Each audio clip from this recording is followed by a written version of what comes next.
চিন্তা করে দেখুন, আপনি একটা ঘরের ভেতরে আটকে আছেন আর প্রতি সেকেন্ডে আপনার মৃত্যুর সময় এগিয়ে আসছে। 2019 সালের বিখ্যাত survival thriller cinema escape room এর কথা তো আপনাদের মনে আছে, যেখানে 6 জন সাধারণ মানুষকে এক ডেথ গেমে নামানো হয়েছিল। কিন্তু কি হবে যদি সেই প্রাণঘাতী গেম থেকে বেঁচে ফেরার সর্বসেরা খেলোয়াড়দের নিয়ে আবার নতুন একটা প্রতিযোগিতা শুরু হয়? হ্যাঁ বন্ধুরা, আজকে আমরা এক্সপ্লেইন করব 2021 সালের mind blowing survival thriller escape room tournament of champions সিনেমাকে। এই গল্পে এবার কোনো সাধারণ খেলোয়াড় নেই, আছে শুধু অতীত থেকে বেঁচে ফেরা সার্ভাইভার অর্থাৎ চ্যাম্পিয়নরা। তাই এই মরণফাঁদের গেম দেখতে ভিডিওটি শেষ পর্যন্ত দেখুন। সিনেমার শুরুতেই আমরা দেখতে পাই জয়ী এখনো তার অতীতের সেই মানসিক আঘাত বা ট্রমা থেকে বেরোতে পারেনি। সে নিয়মিত থেরাপিস্টের কাছে যায়, কিন্তু তার মনের ভেতরে একটাই চিন্তা যে মিনোস কোম্পানি তাকে এবং বেনকে প্রায় মেরেই ফেলেছিল। তাদের মুখোশ উন্মোচন করতেই হবে। জয়ী দেখতে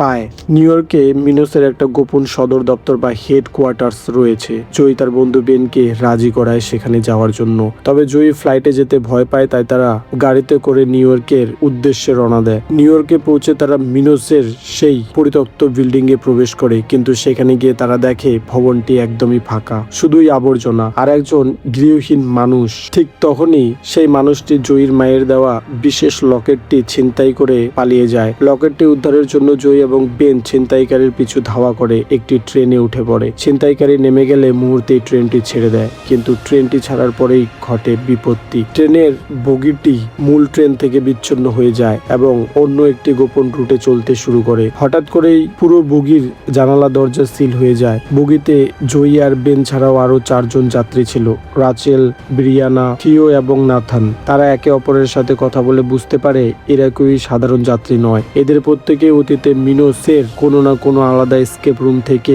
একমাত্র বিজয়ী হিসেবে বেঁচে ফিরেছিল। অর্থাৎ মিনোস এবার সব বিজয়ী বা চ্যাম্পিয়নদের নিয়ে এক নতুন খেলা শুরু করেছে। ঠিক তখনই ট্রেনের স্পিকারে এক রহস্যময় গলার আওয়াজ ভেসে ওঠে এবং পুরো ট্রেনের বগিতে হাজার হাজার ভোল্টের উচ্চ মাত্রার বিদ্যুৎ প্রবাহিত হতে শুরু করে। কোনো কিছু স্পর্শ করলেই শকে প্রাণ যাবে। তারা বুঝতে পারে সময় খুব কম। জয়ী এবং দলের বাকিরা বগির ভেতরের অ্যাডভার্টাইজারমেন্ট বোর্ড এবং হ্যান্ডেলগুলো ভালো করে পর্যবেক্ষণ করে একটা কোড বা সাংকেতিক ভাষা সমাধান করার চেষ্টা করে। বগির ভেতরে টোকেন সংগ্রহ করে দরজার লক খোলার চেষ্টা করে, কিন্তু শেষ মুহূর্তে ভুল সিদ্ধান্তের কারণে তাদের দলের সদস্য থিও দরজার প্যানেলে হাত দিতেই মারাত্মক বৈদ্যুতিক শক খেয়ে ঘটনাস্থলেই মারা যায়। অবশেষে জয়ী এবং বাকি সদস্যরা টোকেনগুলো কালেক্ট করে ঠিক জায়গায় বসে ট্রেনের তলার একটি গোপন পথ খুলে দেয় এবং বাকি 5 জন সেখান দিয়ে নিচে লাফিয়ে পড়ে বাঁচে। ট্রেন থেকে বেরিয়ে তারা এসে পড়ে একটা বিশাল ব্যাংকের ভল্টের ভিতর, কিন্তু এটা কোনো সাধারণ ব্যাংক নয়। প্রথম দেখায় মনে হয় মেঝেটা একদম স্বাভাবিক, কিন্তু নাথন ভুলবশত একটা ফ্লোর টাইলসে পা দিতেই পুরো ব্যাংক জুড়ে অ্যাক্টিভেট হয়ে যায় প্রাণঘাতী লেজার বিম। মেঝের টাইলস গুলো যেন এক একটা মাইন্ড ফিল। কোনো ভুল টাইলসে পা দিলেই লেজার কাটার রে শরীর টুকরো টুকরো হয়ে যাবে। ব্যাংকের কাউন্টডাউন টাইমার শুরু হয়ে যায়। মাত্র 10 মিনিট সময়। এর মধ্যে ভোল্টের বাইরে বের হতে হবে, নইলে সব লেজার অ্যাক্টিভেট হয়ে যাবে। শুরু করে তারা আবার সেই ক্লু খুঁজতে খুঁজতে যখন সময় খুব 4 মিনিটে চলে আসে, তখন থিও সেই চকলেট নিয়ে নেমে পড়ে সেই টাইলসে। এক পা এগোয় আর চকলেট চিহ্নিত করে বাকিদের জন্য। বেশ কিছু দূর গিয়ে লেজারের আঘাতে অজ্ঞান হয়ে যায় থিও। আর মাত্র 2 মিনিট বাকি। এই সময় নাথন একটা কোড পায় আর সেই কোড জয়ীকে দেয়। জয়ী সেই কোড দেখে রাস্তা বলতে থাকে বাকিদের, আর বাকিরা তখন যায়। সময় শেষ হওয়ার ঠিক 1 সেকেন্ড আগে জয়ী বের হতে সক্ষম হয়। পরের ঘরে পা দিতেই তারা অবাক হয়ে যায়। চারপাশ দেখে মনে হচ্ছে তারা কোনো একটা ট্রপিক্যাল দ্বীপে বা সমুদ্রের পাড়ে দাঁড়িয়ে আছে। নকল রোদ, সমুদ্রের শব্দ এবং বালি, কিন্তু মিনোসের দুনিয়ার সুন্দর জিনিসের পেছনেই থাকে সবচেয়ে বড় বিপদ। কিছুক্ষণের মধ্যেই তারা টের পায় পুরো সৈকতের বালি আসলে কুইক স্যান্ড বা চোরা বালি। একটু দাঁড়ালেই পা ভেতরের দিকে চলে যাচ্ছে। ঘরের চারপাশে যেমন লাইফ গার্ড, চেয়ার, বিচ, হ্যাড, ডিঙ্গি, নৌকা, এগুলোর মধ্যে ক্লু খুঁজতে শুরু করে তারা। জয়ী লাইট হাউসের উপরে উঠে টেলিস্কোপের সংকেত বা ডিকোড করার চেষ্টা করে। এরই মধ্যে রাচেল মাটির ভেতরে ঢুকে যায়। তাকে বাঁচাতে যায় থিও এবং পরে সে নিজেই দড়ি ছিঁড়ে বালির ভেতরে ঢুকে মারা যায়। সময়ের সাথে সাথে জয়ীও পায় একটা রাস্তা আর নাথেনও পায় একটা রাস্তা। রাচেল ডিসাইড করে যে সে জয়ীর রাস্তায় যাবে। বেন নাথেনকে জয়ীর রাস্তায় যেতে বলে, কিন্তু অনেক দেরি হয়ে যায়। নাথেন তার খুঁজে খুঁজে পাওয়া রাস্তায় যায় আর বেন জয়ীর রাস্তায় যেতে যেতে পড়ে যায়। তখন জয়ী তা দেখে নিজেকে হারিয়ে ফেলে। এরপর জয়ী ও রাচেল পাইপ দিয়ে বের হয়ে তারা দেখে নিউ ইয়র্কের একটি নিউ ইয়র্ক স্ট্রিট কর্নারে দাঁড়িয়ে আছে। সেখানে আবার নাথনও পৌঁছায়। পেছনের সিগন্যালের লাইটে হঠাৎ কাউন্টডাউন শুরু হয়ে যায় আর উপর থেকে পড়তে শুরু করে ফোঁটা ফোঁটা জল, কিন্তু স্পর্শ করতেই তারা বোঝে এটা জল নয়, এটা অত্যন্ত তীব্র অ্যাসিড বৃষ্টি। অ্যাসিড বৃষ্টির জল গায়ে লাগতেই চামড়া জ্বলতে শুরু করে। বাঁচতে হলে তাদের ফোন বুথ এবং ক্যাফের শেডের নিচে আশ্রয় নিতে হয়। গেমের ক্লু অনুযায়ী তাদের একটা ট্যাক্সির ভেতর থেকে চাবি বের করতে হবে। ফোন বুথে তাদের তিনজনের জায়গা না হওয়ার কারণে ছাতা নিয়ে জয়ী ক্লু খুঁজতে শুরু করে। হঠাৎই সেই গাড়ির একটা দরজা খুলে জয়ী ভেতরে প্রবেশ করে আর বৃষ্টিও থেমে যায়। কিন্তু এবার সমস্যা হলো ফোন বুথও লক হয়ে যায়, গাড়ির দরজা ও জানালাও লক, সবকিছু বন্ধ।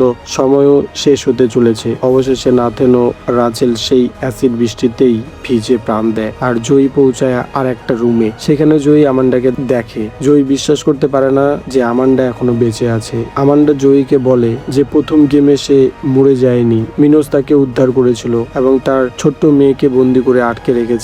মিনোস আসলে আমান্দাকে দিয়ে এই নতুন পাজল আর এসকেপ রুম গুলো ডিজাইন করেছিল। এখন আমান্ডা জয়ীকে একটা মনিটর দেখায়। সেখানে দেখা যায় বেন একটি কাচের ওয়াটার কেজে আটকে আছে এবং খুব দ্রুত ঘরের ভেতরে জল ভরছে। জল পূর্ণ হয়ে গেলে বেন জলে ডুবে মারা যাবে। মিনোস জয়ীকে প্রস্তাব দেয়, জয়ী যদি তাদের হয়ে পরবর্তী এসকেপ রুম গুলো ডিজাইন করতে রাজি হয় তবে তারা বেনের জীবন ভিক্ষে দেবে। কিন্তু জয়ী না করে দেয় এবং আমান্ডাকে বোঝায় যে মিনোস কখনোই তাদের জীবিত ছাড়বে না। আমান্ডার ভেতরের মাতৃস্নেহ জেগে ওঠে। তারা দুজনে মিলে রুমের গ্যাস পাইপ ভেঙে ফেলে এবং ল্যাবের ভেতরে থাকা এক ধরনের কেমিক্যাল আর আগুন ব্যবহার করে গেম কন্ট্রোল রুমে বিস্ফোরণ ঘটায়। বিস্ফোরণের ফলে বেনের কাছের ঘর লক ভেঙে যায় এবং জয়ী কোনো মতে বেনকে টেনে বের করে আনে। অবশেষে তারা দুজনে সেই গেমের আস্তানা থেকে বাইরে বেরিয়ে আসতে সফল হয়। ঘটনার পর জয়ী ও বেন পুলিশের কাছে যায়। তারা মিনোসের অপকর্মের কথা ফাঁস করে দেয়। নিউ ইয়র্কের পুলিশ সেই জায়গায় অভিযান চালায় এবং আমান্ডার দেওয়া তথ্যের ভিত্তিতে তদন্ত শুরু করে। এখন মানসিক শান্তি পাওয়ার জন্য জয়ী ও বেন সিদ্ধান্ত নেয় তারা এবার নিজের বাড়ি ফিরে যাবে। এবার জয়ী তার প্লেনের ভয় জয় করে বেনের সাথে প্লেনে চড়ে বসে। কিন্তু প্লেন আকাশে ওঠার পর জয়ী দেখতে পায় প্লেনের ভেতরে কিছু দৃশ্য কেমন যেন চেনা চেনা। এয়ার হোস্টেজের কথা বলার ভঙ্গি সবকিছুই একদম নিখুঁত কোনো পজলের মতো মেলা শুরু করছে। হঠাৎ প্লেনের ভেতর লাইট দপ করে ওঠে আর পাইলটের স্পিকার থেকে সেই পরিচিতি ঠান্ডা কণ্ঠ ভেসে আসে, আমাদের সাথে ভ্রমণের জন্য ধন্যবাদ জয়ী। আর এইখানেই সিনেমাটা শেষ হয়। এই সিনেমা আমাদের জন্য রেখে যায় একটা প্রশ্ন, বেন আর জয়ী কি এই 4000 ফুট উঁচু আকাশপথ স্কেপ রুম থেকে বাঁচতে পারবে? জানি না এর পরের পার্ট আসবে কিনা বন্ধুরা। তবে এই সিনেমাটা আপনাদের কেমন লেগেছে অবশ্যই জানাবেন কিন্তু। আর হ্যাঁ, ভিডিওটি ভালো লাগলে চ্যানেলকে সাবস্ক্রাইব করে পাশে থাকবেন। দেখা হচ্ছে এরকম আরো দারুণ সার্ভাইভাল সিনেমা নিয়ে। ততক্ষণে ভালো থাকবেন সবাই, ধন্যবাদ।